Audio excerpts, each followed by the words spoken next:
নমস্কার বন্ধুরা, আজকের রেসিপি হচ্ছে পটল পোস্ত। এই পটল পোস্তটা একটা নিরামিষ রেসিপি। এটা বানানোর জন্য এখানটায় প্রথমে আমি সরিষার তেল নিয়েছি কড়াইয়ে।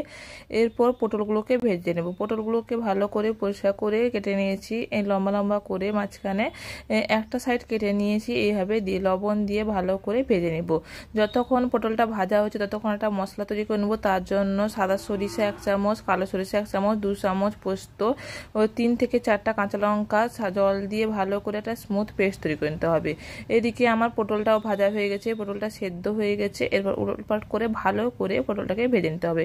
পটলটাকে যখন ভালো করে ভাজা হয়ে যাবে তখন এটাকে একটা সাইড তুলে রেখে দিতে হবে। সেই কড়াইয়ে আবারও সরিষার তেল দিয়ে ফোড়ন এখানে দিয়ে দিচ্ছি কালো জিরে আর শুকনো লঙ্কা কালো জিরে ফোড়ন দিয়ে একটু নাড়াচাড়া করে নিয়ে দিয়ে দেবো এখানটায় হলুদটাকে একটু হলুদের কাঁচা গন্ধটা যখন মরছে ততক্ষণ নাড়াচাড়া করে নিয়ে এখানটায় যে পেস্টটা বাইরে রেখেছিলাম মশলার, সেটাকে দিয়ে ভালো করে কষিয়ে নিতে হবে। এখানে 3 থেকে 4 মিনিট মতন এই মশলাটাকে কষাতে হবে, যাতে এর থেকে তেল বেরোতে শুরু করে ততক্ষণ পর্যন্ত এটাকে কষাতে শুরু করতে হবে। এই মশলা থেকে যখন তেলটা বেরোতে শুরু করবে তখনই এখানটায় দিয়ে দিয়েছি স্বাদ মতন লবণ আর দিয়েছি চিনি। অল্প পরিমাণ চিনি দিয়েছি ব্যালেন্স করার জন্য, আর লবণটা দেখে দিচ্ছি কারণ পটলটা ভাজার সময় আমি এখানটায় লবণ দিয়ে পটলটাকে ভেজে রেখেছিলাম।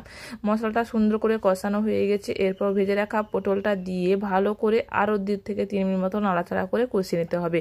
পটলটা যখন গায়ে ভালো করে মশলাটা কোটিং হয়ে যাবে তখনই এখানটায় অ্যাড করব জলটা পরিমাণ মতন অ্যাড করব। এই রেসিপিটা বেশি জল থাকে না, একটু গায়ে মাখা বা মাখো মাখো হয়। তার জন্য দেখে শুনে জলটা দিতে হবে, যাতে বেশি পরিমাণ জল না দেওয়া যায় তার জন্য। এরপর অল্প পরিমাণ জল দিয়ে ভালো করে মিশিয়ে নিয়ে ঢাকা চাপা দিয়ে এটাকে ফুটিয়ে নিতে হবে যতক্ষণ না জলটা একটু শুকিয়ে আসছে এবং গায়ে মাখা হচ্ছে।